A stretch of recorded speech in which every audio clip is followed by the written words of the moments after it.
with your WSIC forecast. As we head through the rest of the afternoon, we still have a chance for some showers and thunderstorms, a high of 80, a cloudy day. Tonight, showers likely, possibly a thunderstorm, some patchy fog between midnight and 3, otherwise cloudy with a low around 64, and it's going to be breezy out of the northeast. On Thursday, there's a 30% chance of more rain, mainly before 10 in the morning. I'm Nick Rice from WSIC's Weather Center. Join your friends from Oswald Baptist Church in Troutman, Sunday mornings at 8:30 on WSIC. Be informed and inspired with teachings from the Word of God by Pastor Wesley Morris. Sunday mornings at 8:30 on WSIC.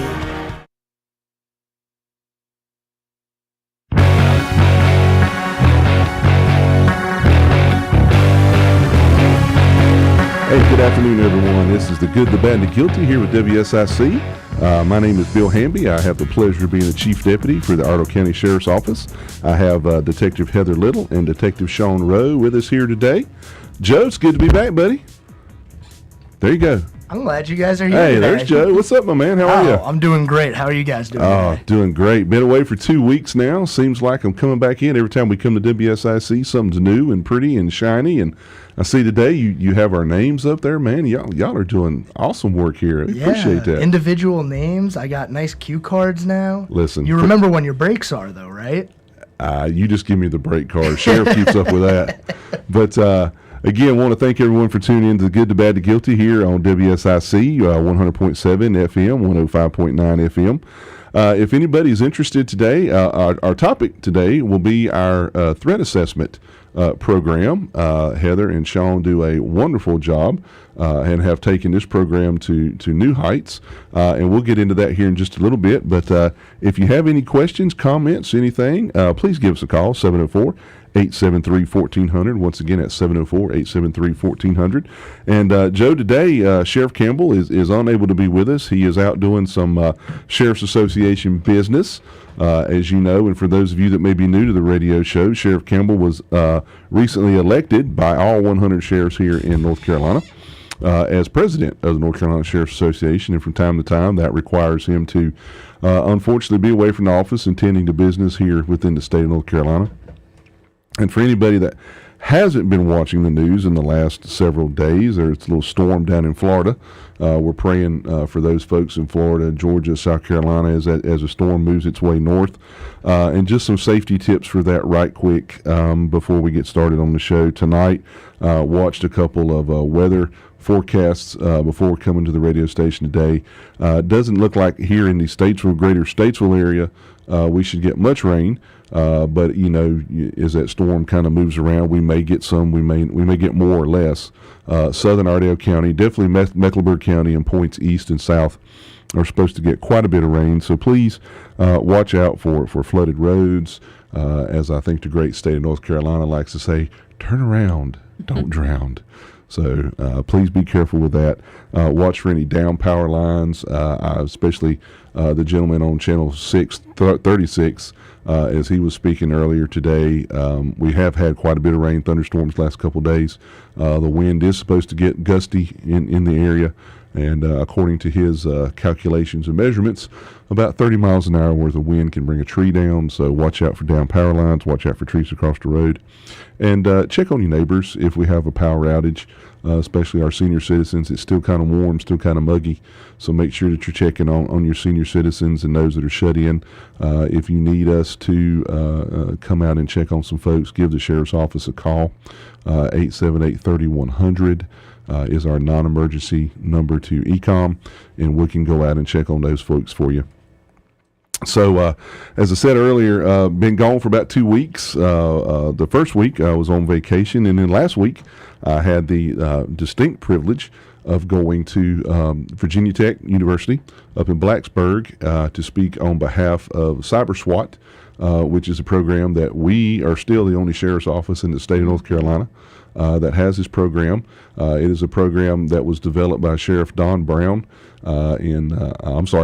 Sheriff Mike Brown from up in Virginia, and is in several schools in Virginia, and had an opportunity to go up and speak to several folks on the benefits of Cyber SWAT. And while I was at the dinner presenting to about all the benefits of Cyber SWAT, there was a sheriff there from, I think it was Giles, Gilea, Giles County, Virginia, right there next to Blacksburg, and he came up and spoke with me after I got to present, and said, "Hey, we need cyber SWAT in our schools." Apparently, they have 2 high schools there, and before the end of the night, his agency was signed up and had cyber SWAT. So I was able to put the young lady that's going to be in charge of their program in touch with Mark Calabrese, who's one of our SROs, who's been on this show, and got them 2 together. So had a really productive trip up to Virginia. But glad to be back home. Sheriff, I know you're out there listening to us, sir. We miss you. Travel safe as you're out doing your duties today. But as I said earlier, have the distinct privilege to have Heather Little and Sean Rowe. Good afternoon. With us today. Say hi, Sean. Hi. There you go. There you go. Heather's an old pro. She's been here a time or 2 now. But not pro yet. Yeah, getting there. But for those of you that haven't met these 2 wonderful detectives, just want to let you know that they were specifically picked to take this position within our county sheriff's office as our threat assessment investigators, out doing lots of stuff, and we'll talk more about their duties as the show goes on. But in the few minutes we have before our first break, Heather and then Sean, if you'll introduce yourselves to our crowd and tell us who you are and what you do. So I'm Heather Little. I've been with the Sheriff's Office for quite some time now. I started in our community-oriented policing division on patrol. Actually, I originally started as a secretary, so I was in administration before I went and got sworn. And I have now been in threat assessment, I think, going on 3 years. Went by quick. Time flies, I know. right? I really Yeah. enjoyed it. I think it's one of the best positions at the Sheriff's Office. We get to do a lot of fun things. So that's a little bit about me. Mr. Rowe. My name is Sean Rowe. I started the Sheriff's Office about 3 years ago, worked road patrol. And then right after the first of the year, about 8 months ago now, I started working in threat assessment. And what did you do before you became law enforcement? Before I was in law enforcement, I worked for a private security company, Okay. installing security systems, access control systems, camera systems, and did some project management. So the reason why I asked that, and I certainly didn't say that to put you on the spot, but and here again, when we come back from break, we can flesh that out a little bit more. But having that knowledge of things to be able to suggest when you guys go out and do these site security surveys, having a working knowledge of alarm systems and cameras and closed circuit television, all those sorts of things. There again, it's one of those things where, ladies and gentlemen, Sheriff Campbell, when he was first elected, and for those of you that have followed his career, excuse me, when he was running, his platform was that we're going to protect our schools, our churches, and our businesses. And I think we've done a pretty good job of that. And putting you 2 folks with your backgrounds and your talents in the position of threat assessment investigator has helped follow through on some of those pledges that he made to the citizens. And it's really paid benefits for us as a sheriff's office and for the businesses and churches and schools that you guys work with. Absolutely. Heather, can just before we break, because Joe's got the break card, so I know it's here just coming up soon. But maybe we can tease folks. You are working independently in addition to all your other duties here at the Sheriff's Office. You are gaining a title of, let me see if I can read my notes, Behavioral Threat Assessment Master Trainer. Yes, I'm working. That's a mouthful. Yes, I will hopefully have that completed at the end of October. So I'll be a master trainer for behavioral threat assessment and management. So when we get back, I want you to flesh that out. But here again, ladies and gentlemen, just another way that the Iredell County Sheriff's Office is trying to bring you the most professional, beneficial programs to Iredell County to protect our schools, our churches, and our businesses. And with these folks here in front of you today, I think we're doing that pretty well. And we'll be back here in just a few minutes. Joe's giving me the 30-second card, and I hear the music playing in the background. So we'll be back. If you have any calls, 704-873-1400. We'd love to hear from you. Thank you.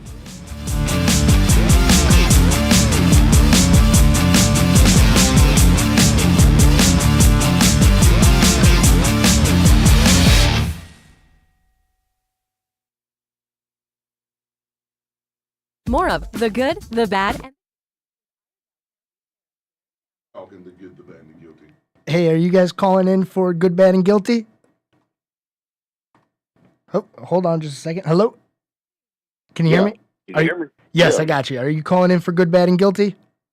Yes, sir. All right. We will be back in about 2.5 minutes or so, and then Okay.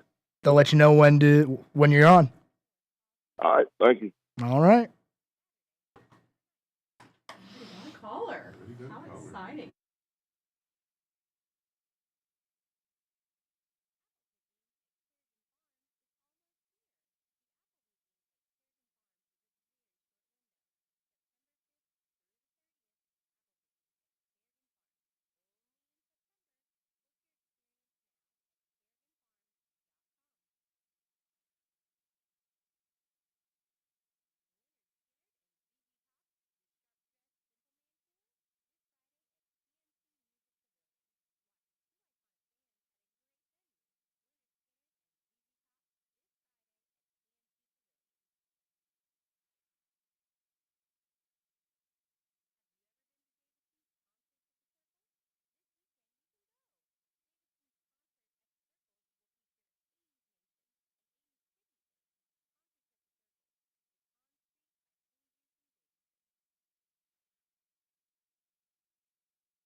It's the good, the bad, and the guilty. 1059 100.7 WSIC.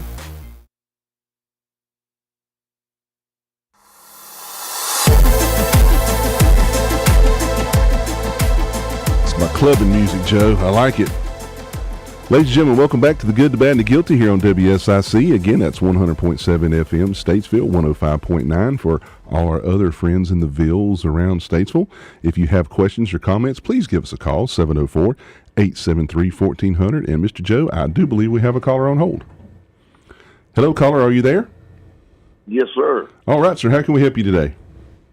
Hey, I was just wondering if you've had any calls like this come in where these places like Amazon calls you an automated call Oh, what saying scam that calls. you placed an order and they're getting ready to deliver it. And they tell you it's like $3,000 something dollars, verify it's you, and you know you didn't order nothing like that. Is that? Yes, sir. That is the makings of a good old scam. Yeah, that's what I figured, and it worries you to death because you don't know if somebody's running your credit somewhere and you ain't got no way to find that out. Yeah, no. Now I tell you what, if you do any banking, you can go to your bank and ask them to run a credit check for you. And if you will give me a call tomorrow morning, call 878-3180. Ask for Bill Hamby. I will put you in touch with our fraud investigators over at our Economic Crimes Unit, and they will give you some contact numbers so that you can run your own credit history. Oh, okay, just to make sure that nobody's put anything on there. Business, and it's just, man, worries you when you get calls like that. And Yes, sir. Start asking family members, this, that, and the other. Well, you didn't give them any information, did you? No, I hung Good. up on them. That's the best thing you could do. Yes, sir. You did well. Yeah, it still makes you wonder, worry, you know. Well, they, and I'll tell you that these scammers are very smart individuals, and if they worked as hard at being legitimate as they do being criminals, they'd all be millionaires. Mm-hmm. That's right. Yep. Well, thank you for calling, sir. Just give me a call. Give me a call tomorrow, and I'll put you in touch with the right folks. Hanby, right? Yes, sir. All right, thanks, sir. Yes, sir. All right. Wow, man, it feels good to get to help folks. Again, ladies and gentlemen, if you have any issues, problems, questions, or concerns, 704-873-1400.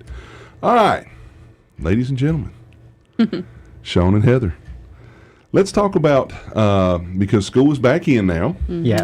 and we'll get into some press releases hopefully toward the end of the show, but let's talk about what you two do on a daily basis now that our school system is back in and up and running. Well, we're back in, so our SROs are back in all of our schools, or all of our county schools. We have a policy. We have a pretty good relationship with the school system. I'll say they work just as hard as we do at trying to streamline the process for everyone across the district, so we make sure that there's no gaps in our reporting or no gaps in our investigations, so we make sure we do help the kids that need help if they are on that pathway to violence. So our SROs will contact us if they get information on a student who has made a threat, or maybe there is concerns brought up of maybe they're on their computer and they're searching for weapons, searching for certain things that are risk factors for us to look at. So they'll typically just call us, and we'll come out to the school typically immediately and start our investigation. And Sean, what does an investigation look like? Let's just say that it's the threat of a vague threat of violence to the school, like I'm going to do something tomorrow at 1:00, or something's going to happen at such and such. What does our investigation look like? Explain that to our listeners. So we'll go out to the school, typically immediately as soon as we get the notification that there's been a threat. We talk to school personnel, usually the principal, as well as the SRO, figure out what's going on, start talking to the student who may have heard, so the witnesses. We talk to all of them. Sometimes very many. Oh yeah, Sometimes quite a few I read your students. reports. Y'all talk to a lot of people. And determine what crimes have been committed, if a crime has been committed, and if a threat is probable, like if the student is on the pathway to violence. Okay, so let's say, Heather, it's 2:00 in the morning, because we've had those before. Yep. It's 2:00 in the morning, and you've talked to the school representatives, and you've talked to our officers. And how do you follow up with suspect interviews or visits? Well, if we have enough information and enough witnesses at 2:00 in the morning, we'll still come out at 2:00 in the morning, but sometimes that's just not reasonable, that we don't have enough information. So the school system has agreed with us. We ask the child not to come to school. We make sure some kind of contact is made immediately, so there is no threat the next morning. Right. And then we'll come to the school first thing in the morning when they open, and we'll start our investigation with whatever witnesses we have then. But it really just depends. It's not uncommon for you guys, Sean, to go to the house Oh, absolutely. 3 o'clock in the morning. Yes. And talk to family, grandmas, grandpas, mom, and daddies. We're pretty much on call 24 hours a day. Yeah. Y'all's life pretty much ends when school system comes back in. Heather, and you can testify to this. When you were still working with Jacob, well, you were working. Jacob was just there. That's right. I hope Jacob's Dyson, listening. I know you're out there listening, buddy.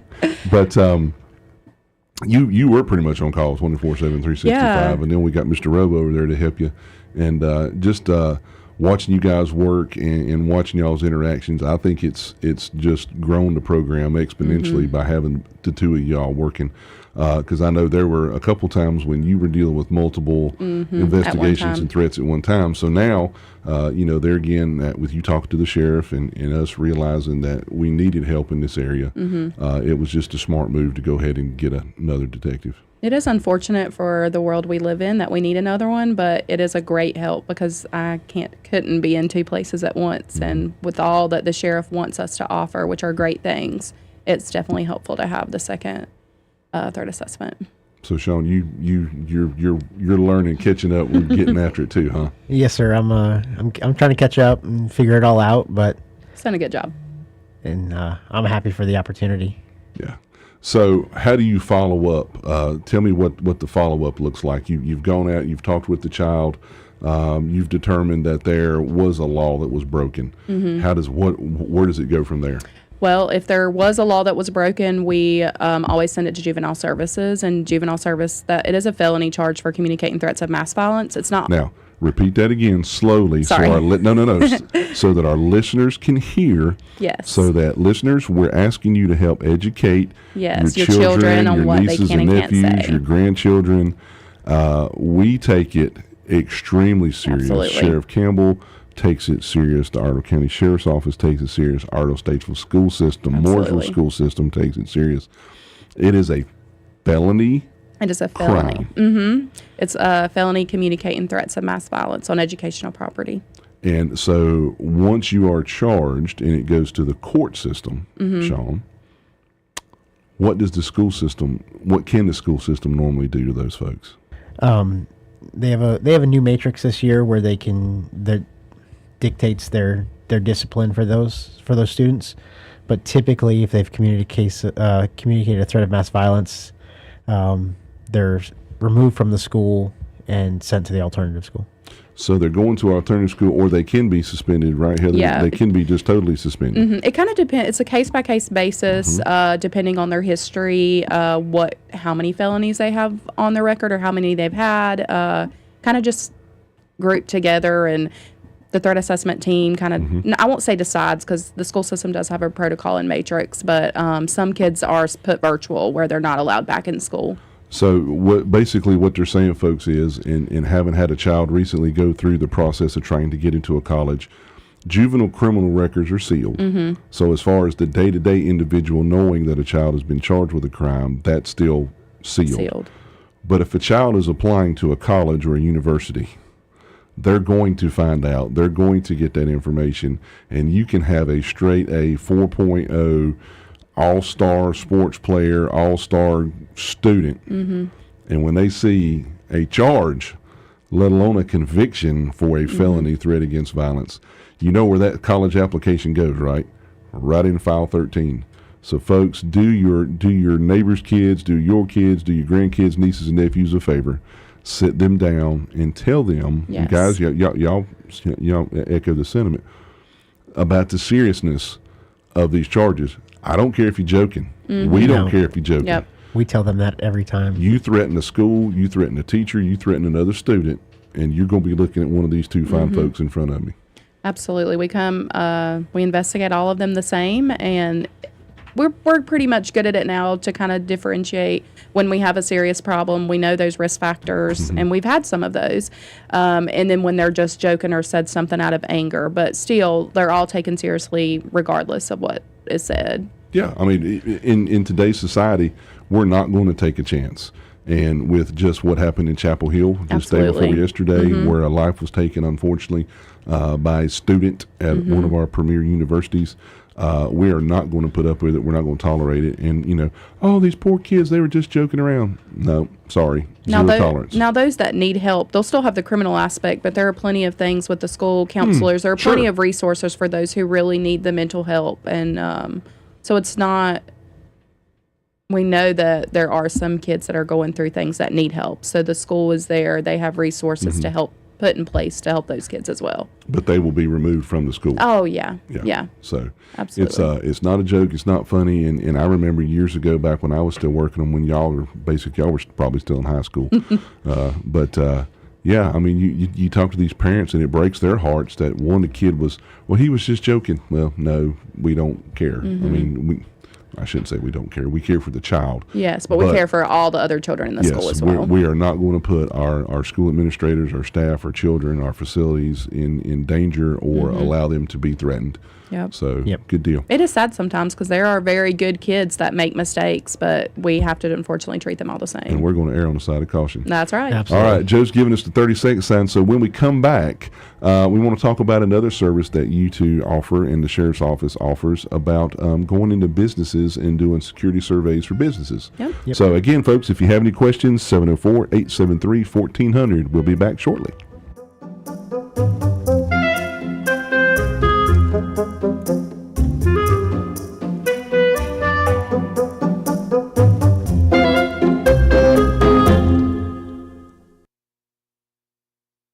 The Good, the Bad, and the Guilty with Iredell. break on the new 105.9 100.7 WSIC. For 41 years, your Auto Plus Auto Parts store is Johnson's Parts and Supply, located at 1112 Shelton Avenue in Statesville. Open Monday through Friday from 7:30 a.m. to 5:30 p.m. Saturdays from 7:30 a.m. to 5 p.m. Closed on Sunday. Johnson's Parts, your Auto Plus Auto Parts store.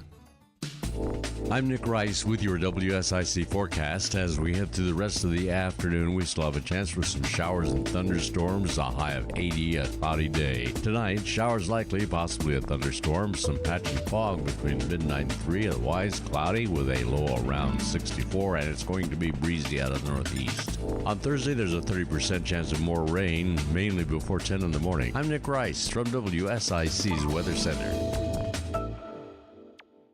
Discover credit cards automatically double all the cash back you earn at the end of your first year, which means... Wait, hold up. Question for the audio engineer. Go ahead. Did I read that right? Discover automatically doubles all your cash back? Yeah, that's what the script says. So if I get a Discover card right now, I can earn twice the cash back. Apparently. Wait! Unlimited first-year cash back match, only from Discover. See terms and learn more at discover.com/match. Ray Magliozzi here for eBay Motors. Okay, easy now. You're teaching your kid how to parallel park. Ouch! Turns out he likes to do it by feel. Don't worry, eBay Motors has bumpers, taillights, trunk lids, license plate holders, 122 million parts. Pull up just a little bit.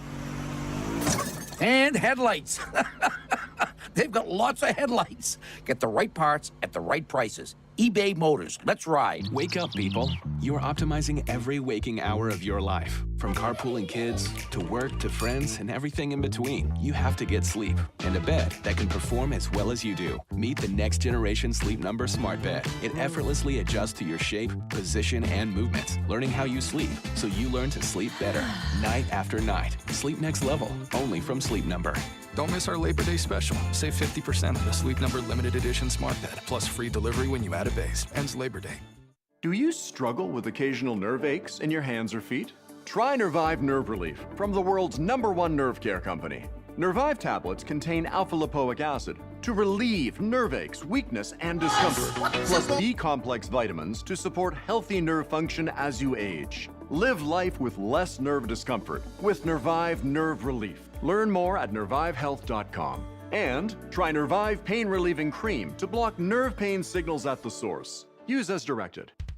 Folks, you know Randy Marion sells vehicles the King of Price way, but did you know our service department? We service vehicles the King of Price way. We sell tires, we sell brakes, we sell batteries, we sell the maintenance. We help you keep your vehicle on the road safe, ready to drive, whatever the season is. Randy Marion service departments have you covered. Come see us today, because folks, again, you know we sell the King of Price way, and we do service the King of Price way. King of Price, RandyMarionStatesville.com. When you have problems with your air conditioning system, you need SHA Mechanical, serving our region since 1975. SHA will make sure your system is in the best condition at the best times. Call SHA Mechanical at 704-872-8708. Hello everyone, this is Joshua Dobie from North Main Financial Group. We're blessed at North Main Financial Group that most of our clients come to us by referral. When folks have a good experience with us, they share that good experience with their friends, family, and colleagues. In doing so, when we're sitting with folks then, we're looking at their financial plan and seeing if it aligns with their goals and their desires for what yet lies ahead, be it college, be it retirement, or be it estate planning. If that sounds of interest to you, we'd love to hear from you. Reach out to us at northmainfinancial.com. Call now, 704-873-1400. It's the good, the bad, and the guilty. 105.9 100.7 WSIC. Bad boys, what you want, what you want, what you gonna do when Chevy John don't come for you? I was just going to let it play. Man, that's good tunes right there.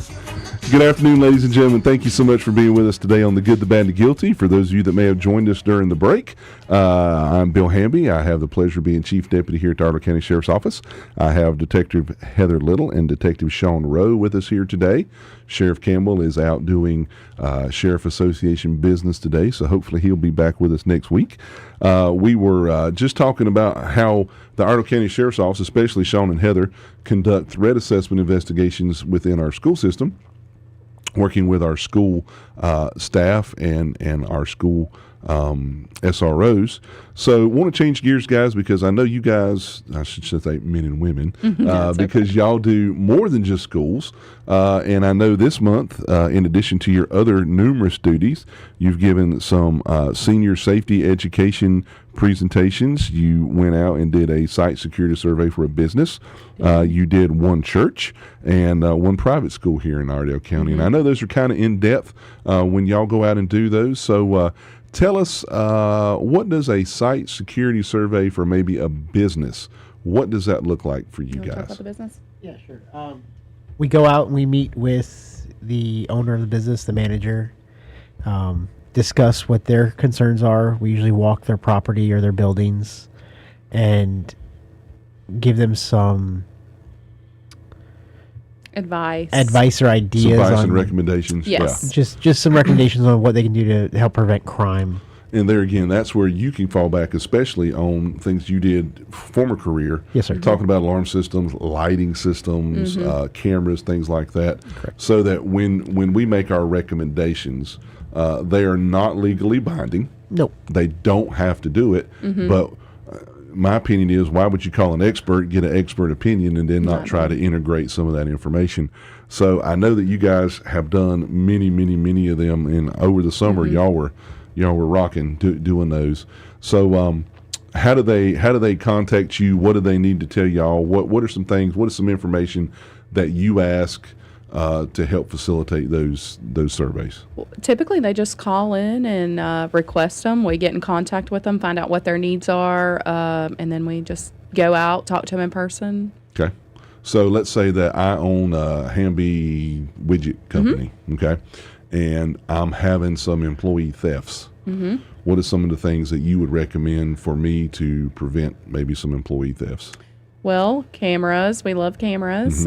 Just trying to narrow down what the issue is, where the thefts are, and who your criminal is within the company. Anything else? Limiting access to products when people don't need to be around them is another one. Same thing with money.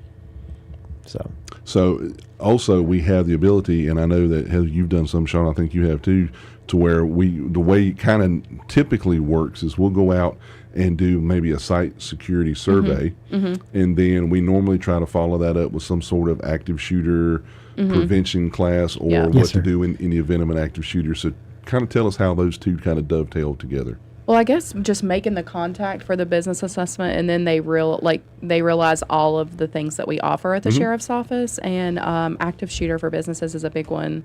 I think that they're interested in. So, what do you think? Yeah, we teach that class, I guess several times a month now. So if you have a business and you want us to come out, just contact the sheriff's office, and we can set that up for you. We can tailor the class to your needs, to your time frame, to whatever your concerns are. Right. So I remember here again back when you guys were young, and I was tasked with doing these. I would go out here again, talk to the business owners. Same thing you guys are doing, and then when you make your recommendations. One of the things I always told them was, make sure you're talking to your insurance company. Yes. Oh, absolutely. And fire's been a big thing too. And let them know that you're doing this and implementing some of these. So if we have business owners listening, I'm not an insurance agent, but I do know a few. But sometimes if you implement some of the things that we suggest, or that we work in a cohort between the sheriff's office and your business, to where we do integrate some of the crime prevention things through the site security survey, and then follow up with an active shooter class, I have talked to a couple businesses in the past where they've got a little break on their insurance. Yeah. And we know that every dollar counts. So that's good. Well, that's awesome, guys. So now let's talk about, because y'all just did one the other day for my church. We asked you guys to come over and do one for our child care area. So switching gears from the business arena to our houses of worship. And I know here again that I had Randy Cass, one of my old time partners, many years ago. He kind of developed, with the help of Rick Eads, who was a really old school deputy that worked for us many years ago, kind of developed our church security program. And I would go out and do these, and I remember I was up to probably 300 plus there for the 2 or 3 years that I taught it. And that was a really cool program. I really liked getting out, meeting with our pastors and our churches. So tell us what services you two can offer to a church or a house of worship when it comes to doing our site security surveys and suggesting tips. So we can do the same thing we do for businesses, for the churches. Determine what their needs are, what their concerns are, and then give them the same advice or recommendations to protect their congregation, protect their children, the children in their church. We also offer the Church Shield program, which is not just for churches, but any place of worship, to help them set up a security or safety team. Right. We think about mass shooting and we see a lot of publicized shootings like schools, but businesses can still be a target. Churches are most definitely a target. So teaching the Church Shield just allows the opportunity to tell the church members, kind of give them an idea of what the threats are out there so they know how to protect themselves, because we're just not living in the time that we used to live in. Yep. And that's one of the things that when Sheriff Campbell kind of put this together and wanted us all out in the communities talking to especially our churches. And Heather, you bring up a great point. We got all these security feedbacks and after assault breakdowns from law enforcement where an incident would occur in another state, maybe another jurisdiction, and after it was over, kind of I guess a post-mortem, if you will, of the incident and all the lessons learned. And I distinctly remember sitting in Sheriff Campbell's office when we were talking about this, and he held up a report that we received from the one down in Texas, and he goes, it doesn't do us a bit of good for us to get this information if we're not getting it out to our churches. Absolutely. And that's when he really wanted us to kick it up another gear. And there again, just kudos to you two for taking it and making it even greater than it was.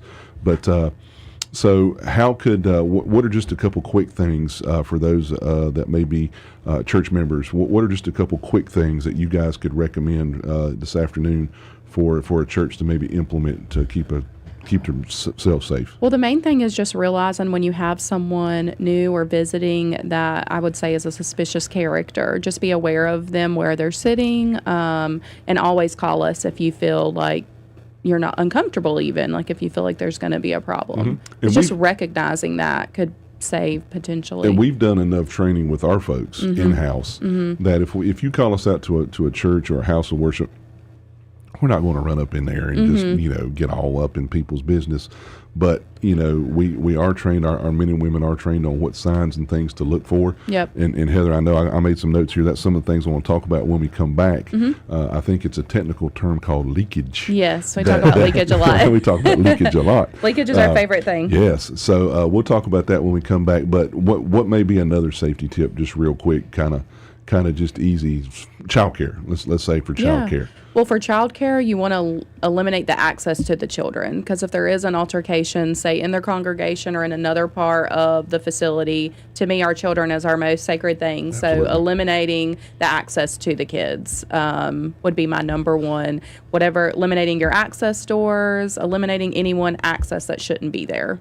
You want to keep your church open for the congregation, but the children's place should be a little bit more private. And I do remember, here again, you jogging my memory, making my old brain work today, but I do remember having a conversation with one pastor here in western part of Iredell County, and we as law enforcement have to remember the things that we would do to secure a facility to make it absolutely law enforcement friendly and secure got to be careful. You have to talk to your fire marshal's office. Have to Yes, talk to and your- we always recommend Yes, that. so and we always do talk to your building inspectors, talk to your fire marshal's office, get your volunteer fire departments to come out and walk through your facilities as well. So good topic. Well, Joe's give us the 30-second card again. So ladies and gentlemen, if you have any questions for our final segment, 704-873-1400, and we'll be back shortly.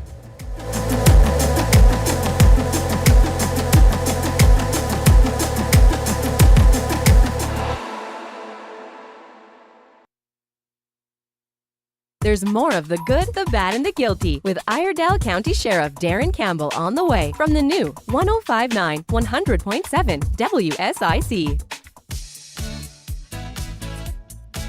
Here's your WSIC community calendar. Looking for a night of laughs?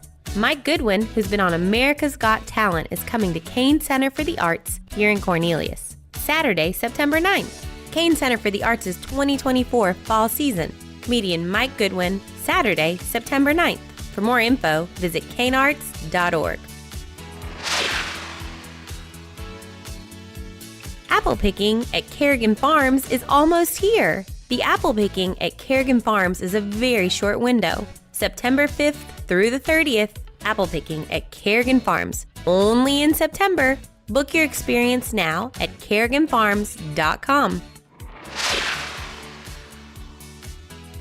Leonard Skinnard and ZZ Top, the Sharp Dress Simple Man Tour, this Friday at PNC Music Pavilion. Watch two iconic bands at a great venue. Leonard Skinnard and ZZ Top, this Friday at PNC Pavilion.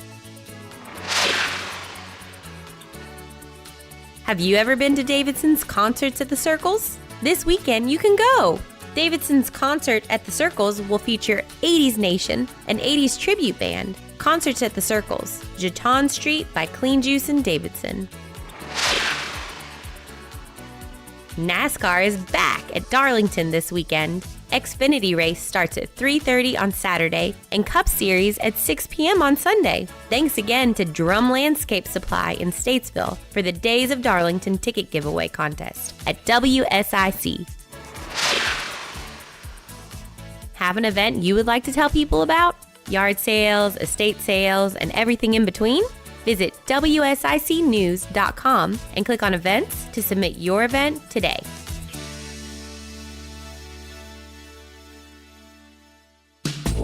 I'm Nick Rice with your WSIC forecast. As we head through the rest of the afternoon, we still have a chance for some showers and thunderstorms, a high of 80, a cloudy day. Tonight, showers likely, possibly a thunderstorm, some patchy fog between midnight and 3, otherwise cloudy with a low around 64, and it's going to be breezy out of the northeast. On Thursday, there's a 30% chance of more rain, mainly before 10 in the morning. I'm Nick Rice from WSIC's Weather Center. It's the good, the bad, and the guilty with Iredell County Sheriff Darren Campbell on the new 105.9 100.7 WSIC.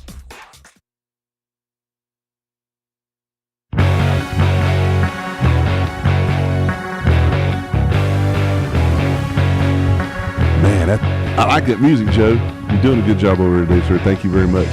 Well, ladies and gentlemen, thank you very much for staying tuned. And for those of you that have tuned in during the break, welcome to the Good, the Bad, and the Guilty here on WSIC 100.7 and 105.9. If you have any questions about today's topic, which is our threat assessment program here at the Sheriff's Office, please give us a call, 704-873-1400.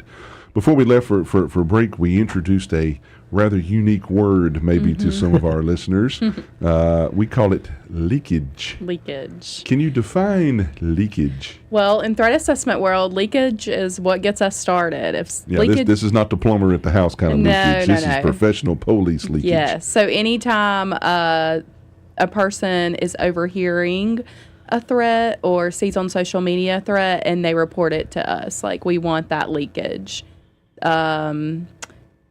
I would say statistically everyone who has commit mass murder or mass violence has had some kind of leakage where no one told. So, thank you. So, ladies and gentlemen that are listening, think about all the people that have perpetrated acts of mass violence, and inevitably within normally 2 or 3 days of the event, when the media gets there and they start interviewing people, well, I know they was a little different, or I knew they were just going to snap one day. That's leakage. That's leakage. So please tell us. We want to know those things. Absolutely. And without getting too down into the weeds with it,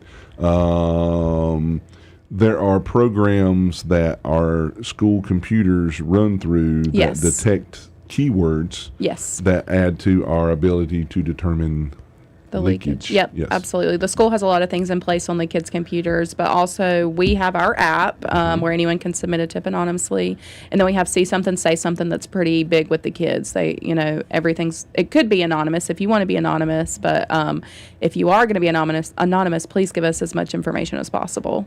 Joe, do we have a call? Hello, caller. Thank you for calling the Good, the Bad, and the Guilty today. How can we help you? Well, the question is, you're talking about threat leakage or whatever, right? And you're talking about an individual on a mass of people. But what about a mass of people on individuals? Because I hear this thing about how headlights were deregulated, and I don't know what the current law is on headlights. All I know is that I can't be the only person that's going, wow, those are some bright headlights, and now I've got eye trouble after I drive to work every day. What is the actual law for headlights now if they've been deregulated? Because I believe that headlights are injuring people, even the kids in the cars, if we want to protect their little eyes. Great point. I, too, have issue with people with very bright lights. I do not know the exact general statute, ma'am, just to be honest, off the top of my head. I do know that they are supposedly limited to so many lumens, which is the measurement of light per square inch of light. So all I could tell you to do, ma'am, would be call our especially if it's vehicle related, call our good friends with the North Carolina Highway Patrol and see if they can assist you with that, or they could possibly even give you the general statute for that. But I do not know that right off the top of my head. Now let's go hue and cry on this one because it's getting out of hand. People come right up on behind you and all kinds of stuff. And 9 times out of 10, they're looking down at their phone, and I almost feel like it's a traffic violence situation, which is a new term I have heard, Yes, ma'am. Anyway, not to be a downer, I just want to protect people. So thank you for your time and suggestions. Thank you so much for your call, and I hope you have a good day. Thank you very much. You too. Thank you for your hard work, everybody. Thank you. So, tell us a little bit more about leakage. Well, I would say that's what gets us in most of our school cases is there is some kind of leakage, something that has happened, something that a kid has overheard that they feel it necessary to share with us.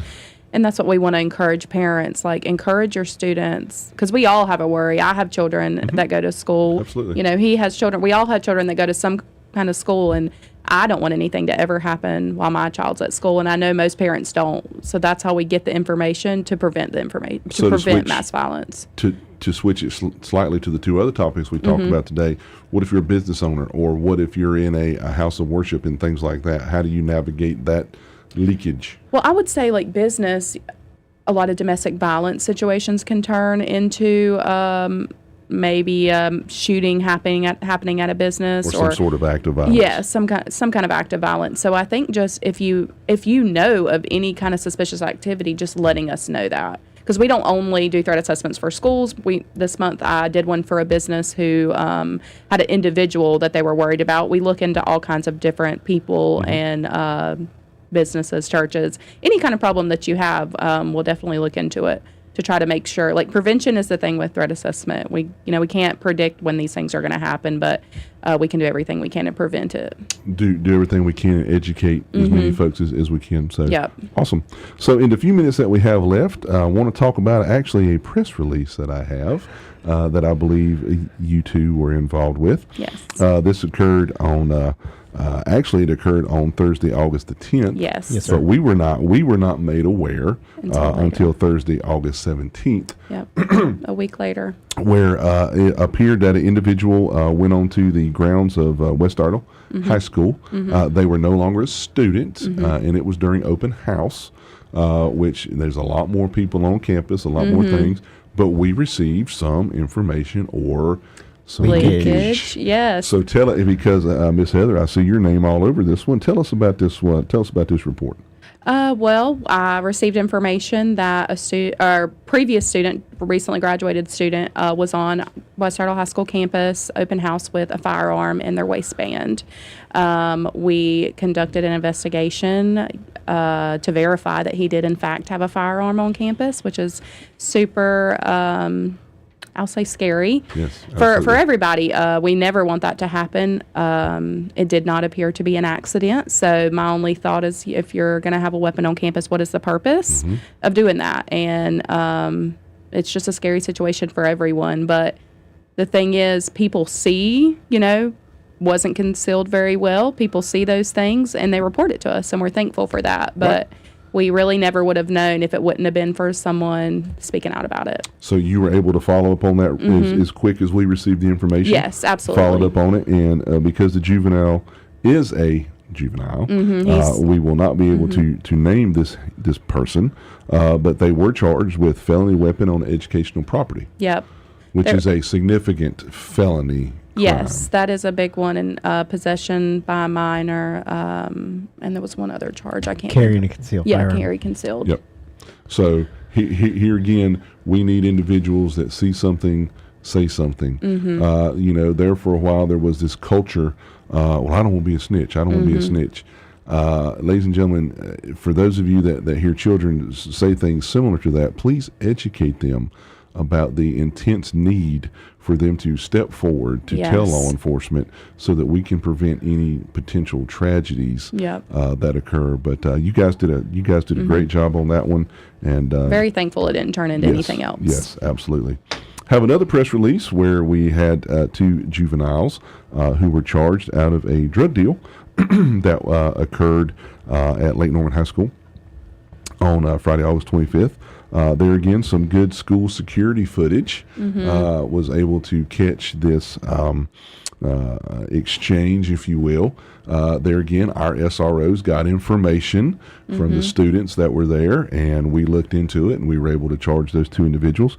Here again, they are both juveniles, but one of the juveniles was charged with felony possession with intent to sell or deliver a Schedule 1 controlled substance and felony possession with Schedule 1 controlled substance. The second juvenile was charged with felony buying or receiving a Schedule 1 controlled substance, and the drug that was involved here is actually some hallucinogenic mushrooms, which is scary in and of itself. But we were able to get those 2 individuals charged, so we were very happy to get those drugs out of our school. And going through all my press releases over here, I got them all laid out. We are very proud to announce that we have made that warrants have been obtained in the 2020 homicide case that occurred in the north end of our county. Mr.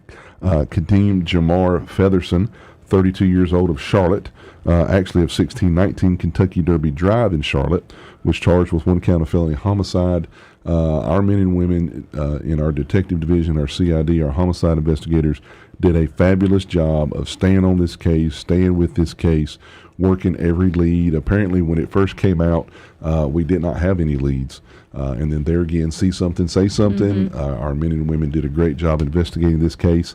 And some of the reason why it took us this long to get these warrants on this individual who is in prison and will be in federal prison on unrelated drug charges till February of 2026 was we had to send some cell phones out of the country to actually have them processed, because one of the major cell phone providers in the United States just would not cooperate with us and assist us in getting into these phones.